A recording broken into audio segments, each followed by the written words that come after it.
So, with no further ado, let me introduce Nicole Stelle Garnett. Professor Garnett is the John P. Murphy Foundation Professor of Law at Notre Dame Law School, where she also serves as the Associate Dean for External Engagement and directs the Notre Dame Education Law Project. She's the author of Lost Classroom, Lost Community, Catholic Schools' Importance in Urban America, and a graduate of Yale Law School. In addition to her service in many other important roles, Professor Garnett clerked for Justice Clarence Thomas of the United States Supreme Court. Let's give a warm welcome to Nicole Stelle Garnett.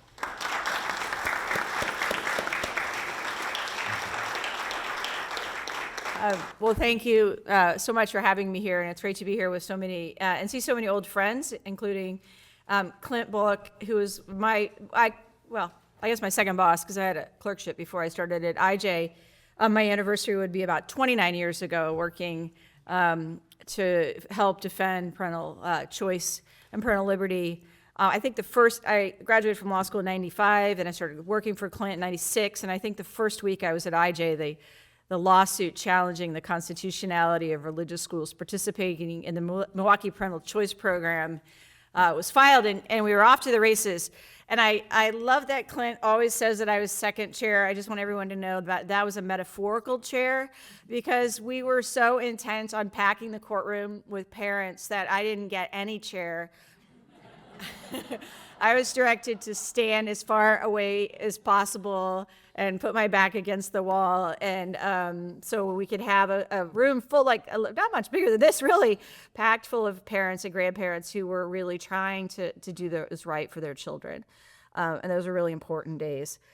These are important days today as well. I think it's really important today that we take stock of Pierce at this moment in history, and not just because it has been 100 years since it was decided, but also because the spirit of Pierce is alive more than ever in the United States, in courts, including the Supreme Court, and equally importantly, and perhaps more importantly, in K-12 education policies across the United States.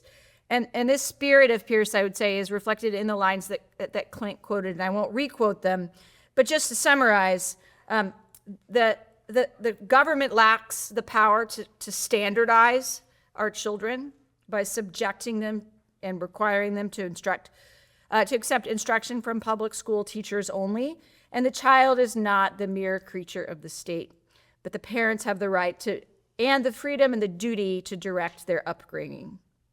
So in the decades leading up to Pierce, as Justice Bullock detailed, the battles over parents' rights to determine where and how and what their children would be taught were waged on two fronts. The first centered on public schools, specifically parents' demands for accommodations to and exemptions from curricular material and school policies that they found objectionable, particularly on religious grounds. And the second front focused on parents' ability to choose private religious schools for their children and their demands that the state subsidize their choices.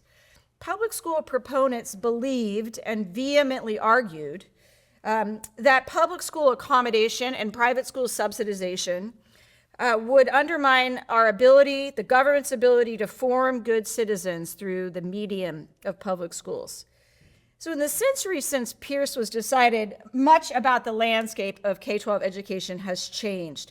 In 1925, publicly funded educational options in the K-12 space were almost exclusively limited to schools run by government public school districts and assigned geographically. This actually was the case until relatively recently. I graduated from high school in 1988, which I consider relatively recent, but my students no longer do. At that point, aside from some magnet schools in urban school districts, the only publicly funded educational options remained geographically assigned public schools. Parents who could afford to do so chose their children's schools, either by moving to high-performing public school districts, which remains probably the medium of choice for most American parents today, or by paying private school tuition. Today, However, parents can choose between an array of publicly funded options. They can send their kids to magnet schools or charter schools, or avail them to the opportunities provided by intra and inter-district public school choice, which are now required in a majority of states.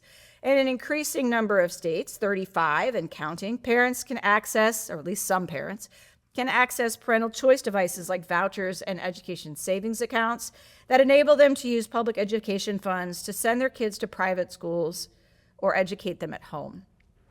But some things never change. Today, battles over parents' rights to control how, where, and what their children are taught are being waged on the same two fronts as they were waged in the decades leading up to Pierce.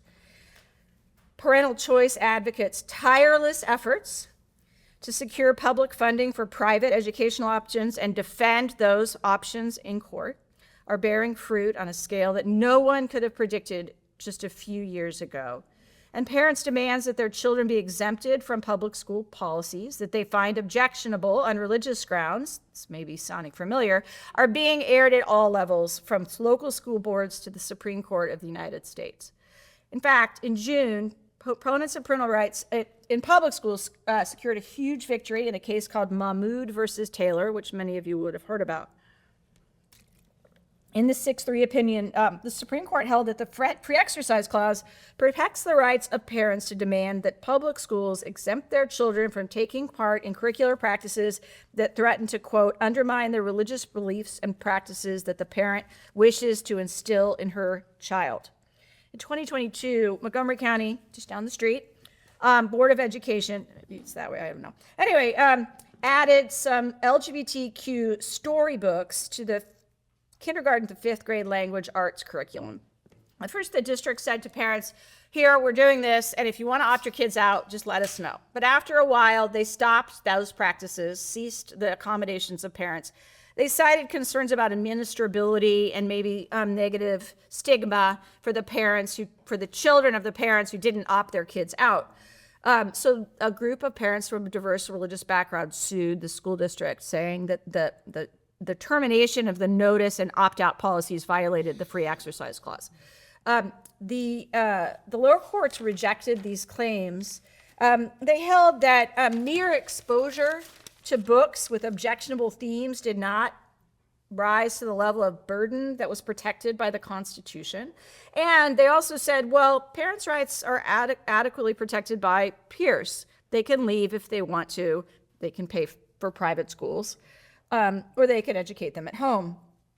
After oral argument, many of us were watching this case very closely. I think most court watchers predicted that the parents were going to win, that the court would reverse. But I also think that most court watchers, and I don't know, Mark and Elizabeth can tell me if I'm wrong, thought it might be a pretty narrow ruling in the Mahmoud case. We turned out, the court watchers, that would be me and some others, were right on the first point and wrong on the second.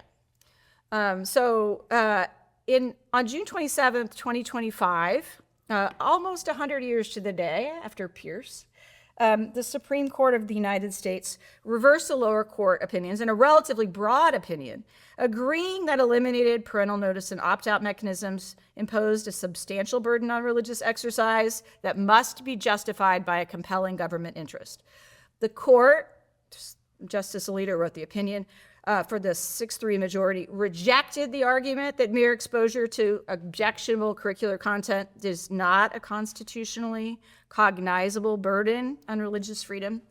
Justice Alito observed that the parents objected to curricular content that went beyond mere exposure to objectionable ideas. The messages did more than promote mutual respect. Instead, quote, the storybooks unmistakably conveyed a particular viewpoint about same-sex marriage and gender. The school board specifically encouraged teachers to reinforce this viewpoint and to reprimand children who disagreed. The court also rejected the argument that parents' religious liberty and parental rights were adequately protected by the fact that they could opt out of public education altogether and educate their children privately at their own expense. After all, as Justice Alito correctly concluded, quote, due to financial and other constraints, many parents have no choice but to send their children to public schools. And as a result, the right of parents to, quote, direct the religious upbringing of their children, end quote, should notice that's from Pierce, would be an empty promise if it did not follow those children into the public school classroom. So the mechanisms for achieving parental rights in education within public schools, a la Mahmoud, differ from the mechanisms for achieving these rights through parental choice, a la Pierce. To borrow from Albert O. Hirschman's famous formulation, parents seek to achieve the former in public schools through voice and the latter through exit. Put in these terms, Pierce protects a limited right to exit. That is to say, Pierce says you have the right to educate your children somewhere else other than public schools at your own expense. And Mahmoud protects a limited right of voice. That is, the right to demand religious accommodations, perhaps other accommodations, in public school classrooms in some, but not by no means all circumstances. So if we think about these two ways of achieving parental rights in education, exit and voice, there are going to be law professor talk or economist talk, feedback effects between the voice and exit in education policy, right? So demands for exit rights frequently followed failed attempts to exercise voice within public schools. As Justice Bullock points out, in the 19th century, the rise of Catholic schools was spurred in large part because of nascent public schools' hostility to and refusal to accommodate Catholic religious views, and especially Catholics' demands that their children be exempted from curricular practices that they objected to on religious grounds, specifically the recitations from the King James Bible. And I often give Red Mass talks. If you're not Catholic, you don't know what that is, but anyway, I give a lot of Red Mass talks. I have this rule that if a bishop asks me to give a Red Mass talk, I won't say no. That's led to a lot of Red Mass talks in very obscure places. But I always say, and the bishop nods, these reasons why the Catholics would object to the mandatory recitations from the King James Bible are lost on us today. But the Catholics had good reason. And the bishops are like, yes, you're exactly right. Anyway, okay, so what happens? These demands fail. Catholics exit. They were like, okay, fine. You're not going to accommodate us in the public school system. We'll build our own schools. Thank you very much. And then they in turn ask for public school subsidization, private school subsidization. That in turn fuels this massive backlash against Catholics and other religious minorities to a lesser extent, including leading so far to the Blaine amendments that Clint talked about that prohibit the government funding of so-called sectarian schools and to efforts eventually like the one invalidated in Pierce to ban private education altogether. But more recently, again, some things never change, it was parental frustration with public schools, including curricular practices like the ones challenged in Mahmoud, low academic expectations, and extended school closures during the pandemic, that has fueled a dramatic rise in private school choice in this country. And one lesson that we might take from Mahmoud, which I celebrate and think we all should celebrate, is that religious liberty is often, and parental rights more broadly, are often best served by giving parents choices other than public schools. And this is to quote from my husband, Rick Garnett, who's the real law and religion scholar. This is because the nature and mission of public schooling, of government schooling, sits uncomfortably with our commitments to religious liberty and parental rights. As Justice McReynolds, and these commitments, public schools, the goals of public schools, and our commitments to religious and non-parental rights are going to inevitably conflict. Justice McReynolds observed in Pierce, and Clint quoted, and Montgomery County argued before the court in Mahmoud, one goal of public education is to standardize our children by exposing them to the ideas that public educators deem necessary to form good citizens. We as private educators know that we are also committed to the ideals that we believe are necessary to form good citizens. There is no monopoly on good citizen formation in the public schools. But in today's culture, schools that believe, and perhaps must believe, that one of their goals, animating purposes, is the standardization of kids, there are going to be inevitably conflicts, because for many, the ideals that public educators today embrace as necessary to form good citizens are ones that parents, for religious and other reasons, find objectionable. So Mahmoud will provide public school parents with some recourse in extreme circumstances, like Montgomery County's Pride Storybook mandate for kindergarteners. But as the court acknowledged, the Constitution does not require public schools accommodate all religious objections or other objections to public school policies.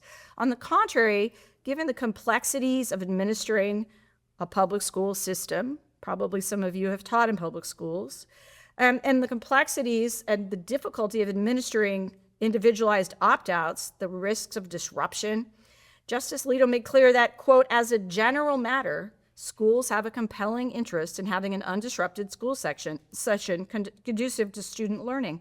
The reason that Montgomery County lost is because they were letting kids opt out for other reasons, non-religious reasons, which gave lie to the fact that they thought they had a compelling interest in not having opt-outs.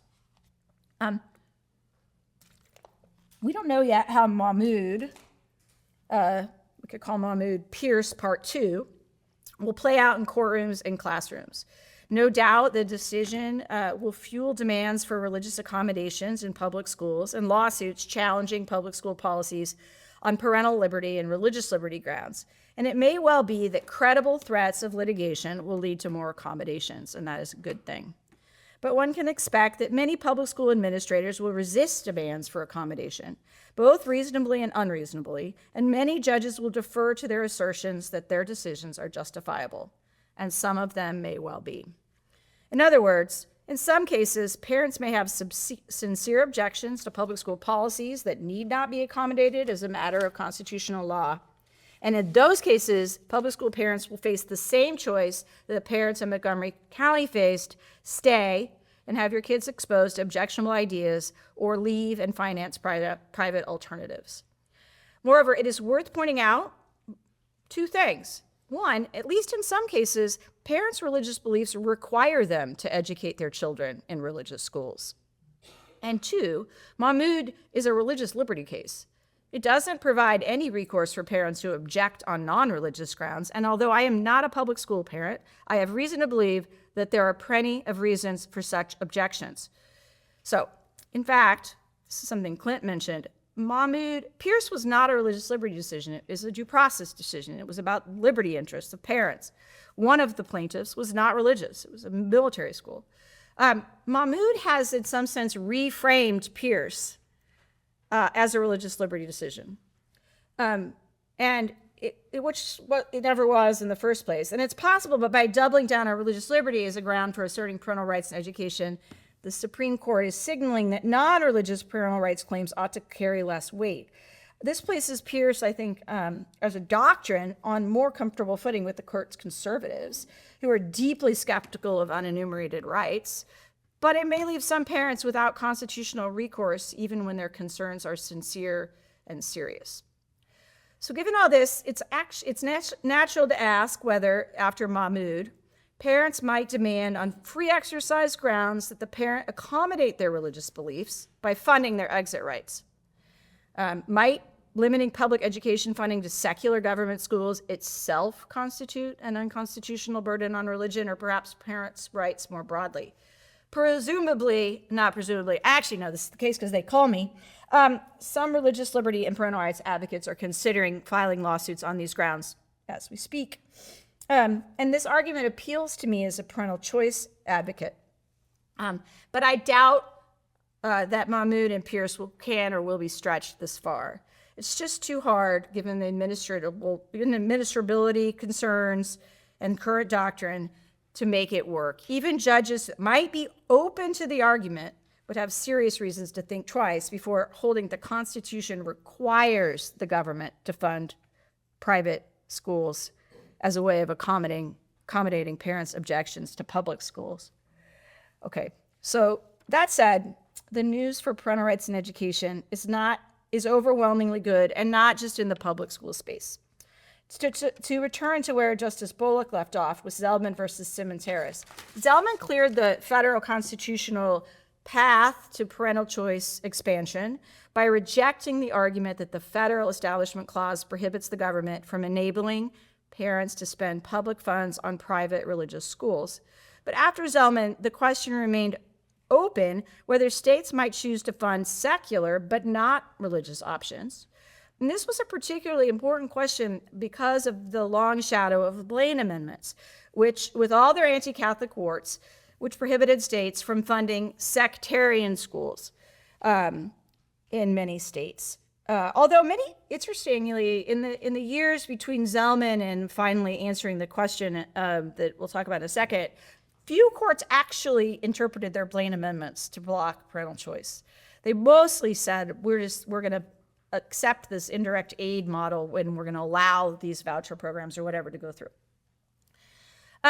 But in a series of 3 recent cases, the Supreme Court made clear, as Clint points out, that neutrality, the Constitution demands neutrality toward religion, and neutrality runs both ways. Neutrality is a hard stop, anti-religious discrimination principle.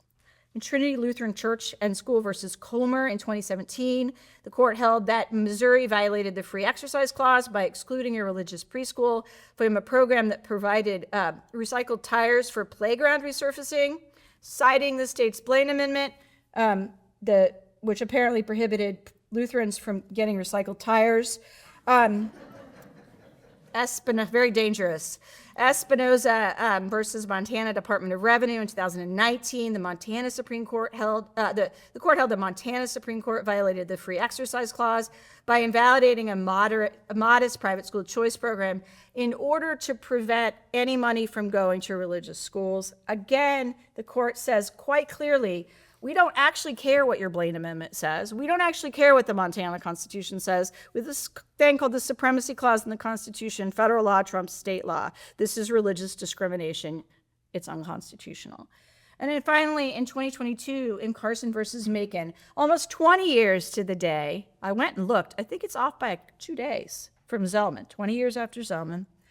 The Supreme Court held that Maine violated the free exercise clause by excluding religious schools from participating in a voucher program for kids in rural school districts without high schools.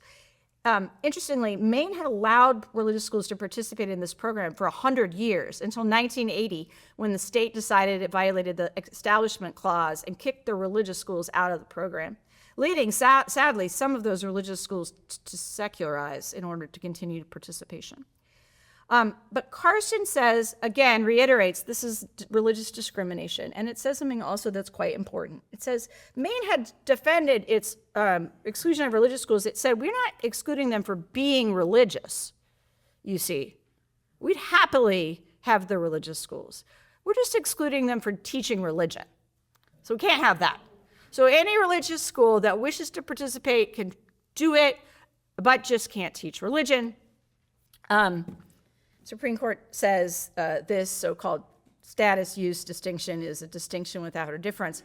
After all, for schools in many religious traditions, the inculcation of religious truth is why they exist. So read together, these three cases stand for a very simple and very powerful proposition, which is the state need not subsidize private education, or insert your goal, need not subsidize private education. But once it decides to do so, it may not exclude some schools simply because they are religious. And perhaps equally importantly, in the years since COVID in particular, parental choice has exploded onto the scene of the landscape of American education policy, not through the courts, through the courts of public opinion. Parents have demanded options for their children, and state legislatures have delivered. To put this into perspective, when I was a young lawyer, second chairing by standing against the wall, Clint arguing in the Milwaukee Supreme Court and this Wisconsin Supreme Court, we were fighting about 2 small means-tested programs that benefited poor kids in 2 cities, and there were about, I guess, 2,000 kids participating. This year, the number is 1.5 million and counting kids participating in a private school choice program. 35 states now have at least one program that empowers parents to send their children to private schools at public expense, and 18 of them, including my adopted home state of Indiana, but not my true home state of Kansas, extend eligibility to participate in those programs to all children. In the fall of 2026, over 55% of American children will be eligible to participate in a private school choice program. And the inclusion of the first ever federal private school choice program in the One Big Beautiful Bill, which is actually what it was called, including the One Big Beautiful Bill. The was part of the title. Has the potential to bring private school choice to all states in 2027. So this is a time for those of us who care about parental choice in education and parental rights to celebrate. But it is not a time to declare victory. Important battles lie ahead, and I'd like to close by flagging a few. Okay, first, many of you may be involved in these battles, but as you know, the Big Beautiful Bill includes the Education Choices for Children Act, which is a modest tax credit scholarship program. And it promises to deliver choice to all states. But in order for that to happen, the governors or the states must opt in to participate. And there's a fixed battle being waged, again, maybe by some of you, to ensure that the governors in blue states opt in.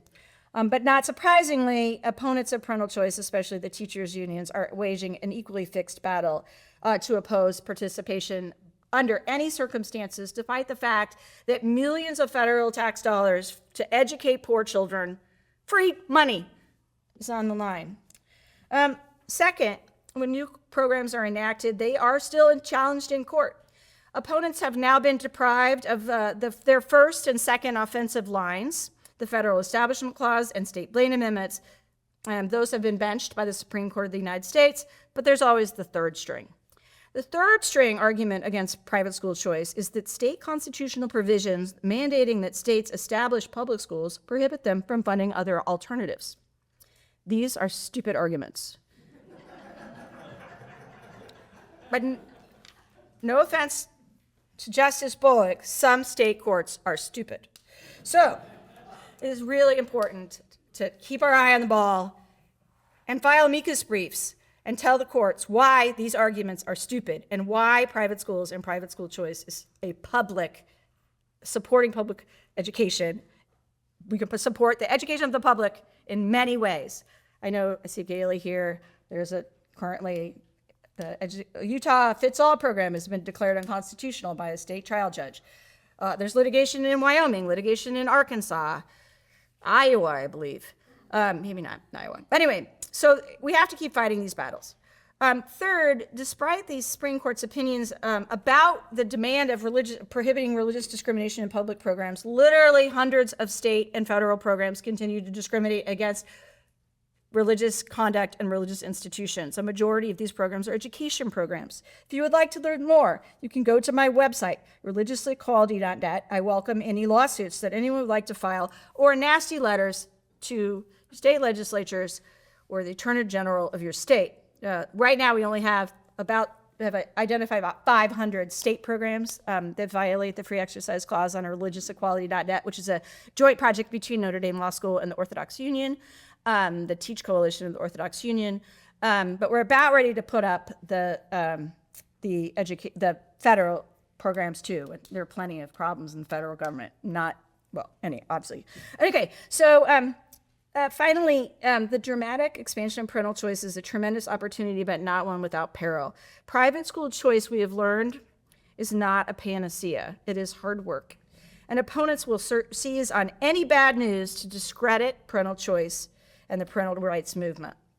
So advocates of parental choice, including myself, those of you in this room, have to work hard to ensure that the programs do more than fill empty seats, but truly transform hearts and minds and lives.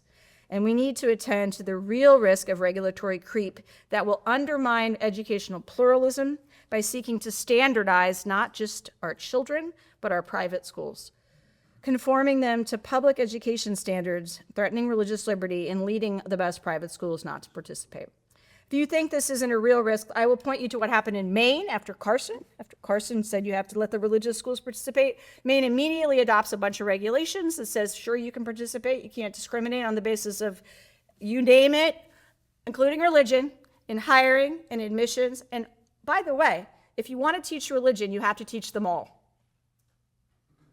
You have to allow religious dissenting voices in the classroom. I do not understand what that means. Like, okay, so the yeshivas have to allow the Jews for Jesus, and like the Catholic schools have to say, like the Protestants can say that the Pope is the whore of Babylon. That just doesn't make any sense. That is currently being challenged, pending in the First Circuit.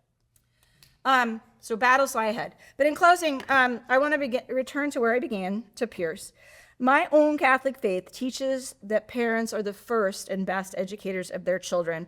They're endowed with the right and the sacred duty to bring them to their full God-given potential. And I know that that is not a belief limited to Catholics. As it is a universal truth. As the Supreme Court observed in Pierce, the child is not the mere creature of the state. Those who nurture him and direct his destiny have the right, coupled with a high duty, to recognize him and prepare him for additional obligations. Right now, 100 years since Pierce, we have been given, miraculously, I might suggest, the tools to enable more and more parents to fulfill that sacred duty. School choice is expanded on an unprecedented and unexpected scale. The Supreme Court has made clear that Pierce is no empty promise. And I believe that our charge today is to do everything that we can to deliver the promise of Pierce to all parents and all kids everywhere. Thank you.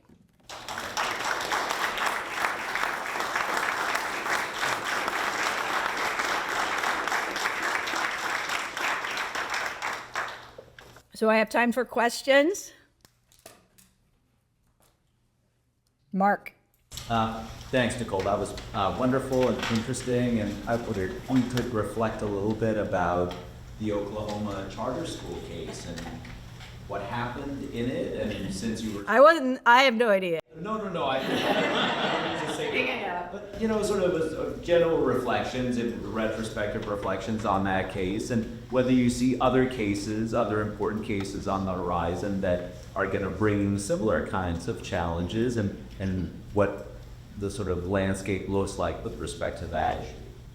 So I'm working on a paper right now, like what's left after Carson. I think that's what's going to be called. And I would say there are several questions left after Carson. One is, what is private? So the rule says the state need not subsidize private education, but once it chooses to do so, it may not refuse to exclude some private schools because they're religious. So the whole Oklahoma charter school litigation, which I was very deeply involved in, the Notre Dame Religious Liberty Clinic represented the Archdiocese of Oklahoma City, the Diocese of Tulsa, which began the nation's first religious charter school. That really turned on that question, is a charter school public or private? Now, this is the Council for American Private Education. This is an issue that probably isn't burning in your hearts. We made a very good argument. In fact, I think, there's no way that the Archbishop of Oklahoma City is not a public actor. He did not become, by virtue of getting a contract with the state of Oklahoma, Archbishop of Oklahoma City did not become Oklahoma, right? So we thought we won. We learned a lot in that case. But one thing we learned is the charter schools do not want to be private under any circumstances, and they will fight tooth and nail against it. And that's not going to change. Will there be other charter school litigation? Yes. I think right now there are advocates out there looking for cases if they haven't already found them. So the case is going to come back. In that case, I've always thought about that case, which I thought was a very important religious liberty case. I thought about it more as a religious liberty case than a parental choice case. I think that religious charter schools would deliver modest educational pluralism, but there's not going to be like a groundswell of them. Because there just aren't many charter schools getting approved at the pace that they used to be. So I do think the charter school question is an open one. There will be some state that starts authorizing religious charter schools. ADF will sue some state. I have no idea, but it's coming. I mean, I try to stay out of it. The second big thing is, I think, what I asked Clint about, Justice Bullock about, which is whether this direct, indirect funding thing is real. The reason I ask is if you go, especially in the federal programs that we discovered when we did all this research for programs that violate the free exercise clause, a lot of them are direct funding programs. So for example, the supplemental services for kids in private schools, which must be quote unquote secular, neutral, and not ideological. I just think that's unconstitutional. That term, by the way, came from Lemon, secular, neutral, and not ideological, but it is a direct funding program. It's not per capita, so the money is given to the districts, and either the districts provide the services themselves or they get a private contractor to do it, but they're not choosing to give the private contractor, the parents aren't choosing how to get their IDEA services delivered. So I think that is an important thing. I just don't think you can't square and the government may not discriminate against religion with the government must discriminate against religion in a direct funding program. Those just don't work. But that I think will be litigated. And then the biggest thing, and something I think you've probably thought about as much as I have, I think the biggest buckets of questions left over are about regulatory strings. So most private school choice programs are relatively light touch. They really haven't been objectionable. And they're actually, the movement now in these programs is less regulation, not more. In the ESA programs, a lot of these states' education savings account programs, maybe if I'm right about Utah fits all, you have to take a state test, but if you don't want to, you can submit a portfolio, and you don't have to hire certified teachers, unless you live in Iowa. You can be used on a wider range of things that aren't tuition. So it's like really more like a libertarian La La Land, which is a libertarian adjacent, sorry. I used to work for the libertarians, and that taught me I was not a libertarian, but I like them. Some of my best friends are libertarians. Sorry, Clint. Anyway, but I think those are really important, particularly in the religious liberty context. The questions about what schools teach, private schools teach as a condition of participating, whether or not they can prefer co-religionists in admissions has huge implications for religious liberty. For Catholics, it's not a problem. We don't discriminate on the basis of religion, except that most Catholic schools admit Catholics before other religions, parishioners first. Those are big questions. And the non-discrimination in hiring stuff is another big question. Those are the things that I think are in the religious liberty space and education, the things that we're just going to see lots more lawsuits about. And then on the parental rights thing, I do think I mentioned about Mahmoud being a religious liberty case and kind of turning Pierce into a religious liberty case. There are a lot of reasons that parents object to stuff in public schools that aren't religious. And I don't think it's actually a good idea to make them pretend that they are. Like, I might object to the LGBTQ storybook because I think it's just inappropriate to be talking about sex in kindergarten. Not because I have any problem with LGBTQ people, right? That would be a non-religious objection. Don't make me say it. I just think it's a bad thing. So I do think that the question about parents' rights in the non-religious context is another. I suspect those are going to get litigated in state courts. That was a long answer. Yes. So going back to the Mahmoud case for a moment, and the position of the government was, well, anyway, if you don't like what's going on over here, you can take your child and place the child in a public school. In a private school.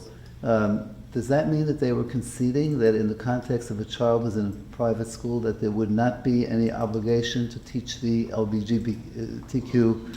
Well, yeah. That's a great question, right? So that actually goes to the strings thing. I mean, if you look at what's the yeshiva controversy in New York, right? So how much?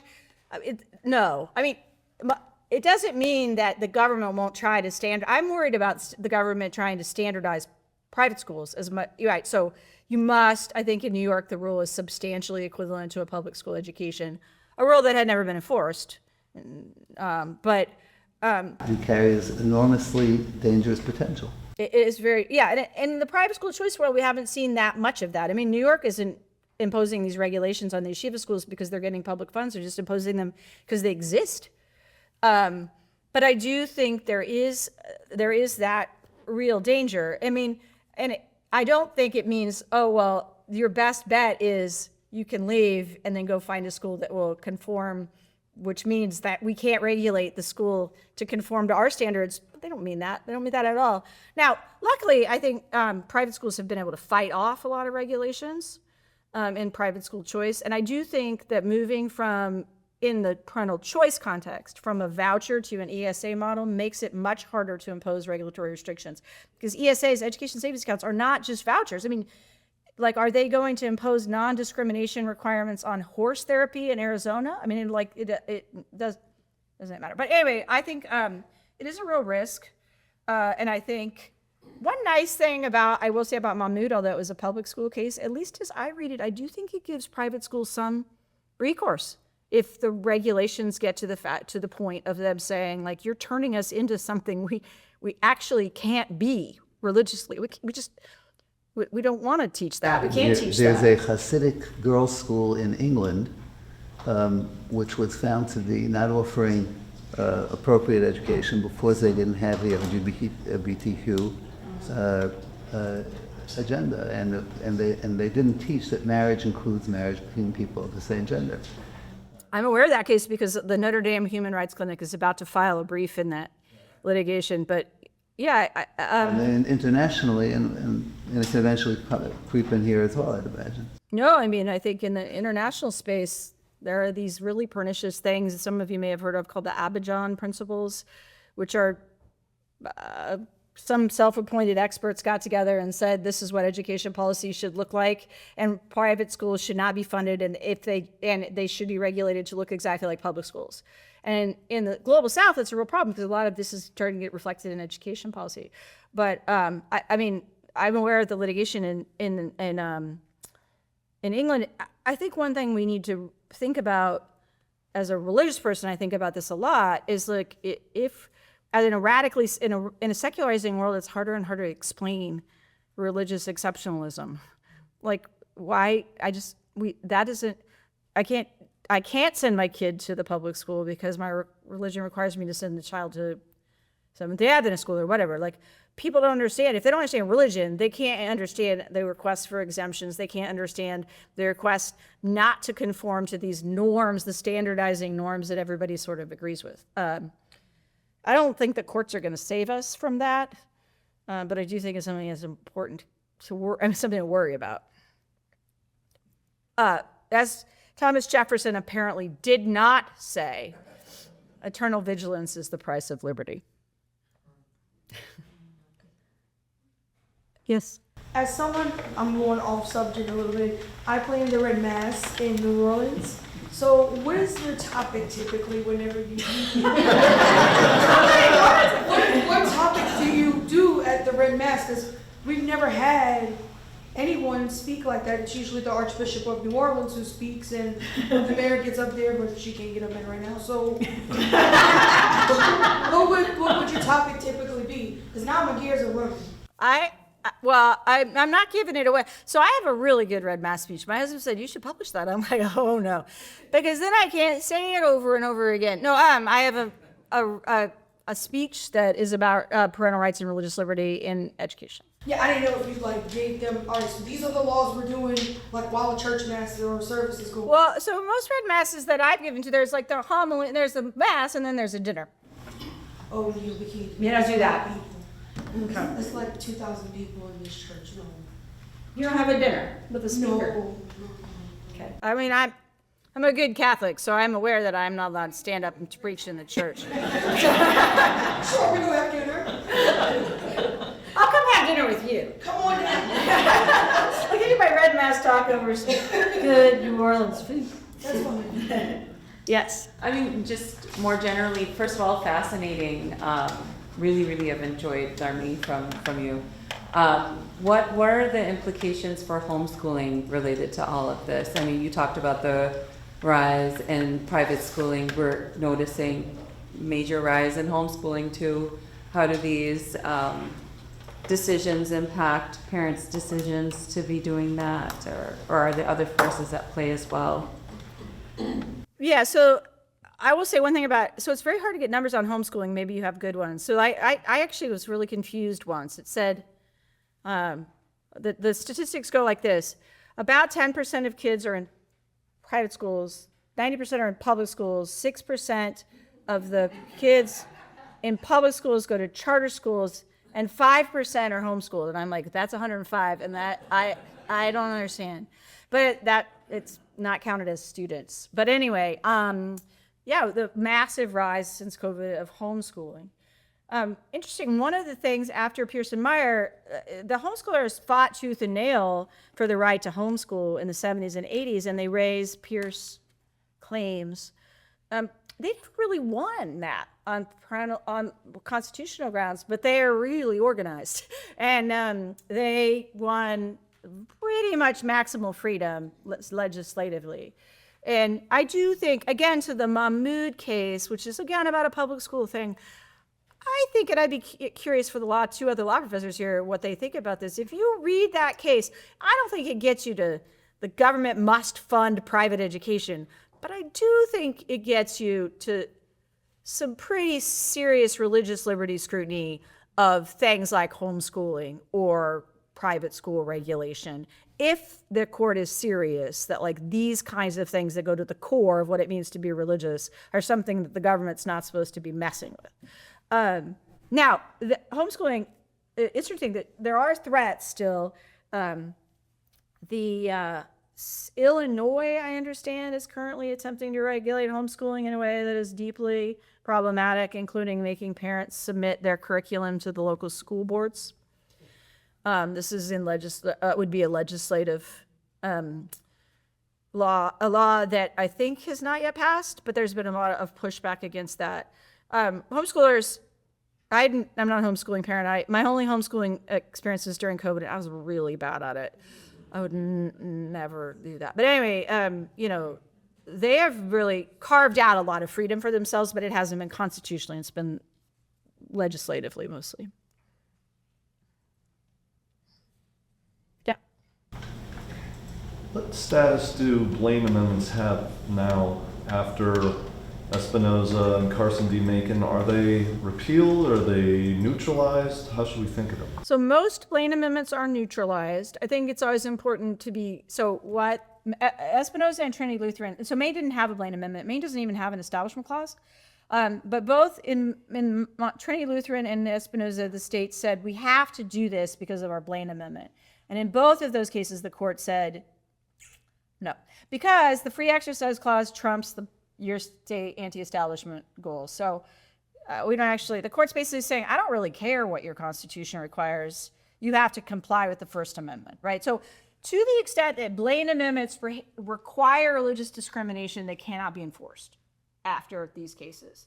But that doesn't mean the language is like they were declared unconstitutional. That's really not what happened. They just said you can't discriminate against religion for any reason, including your state constitution.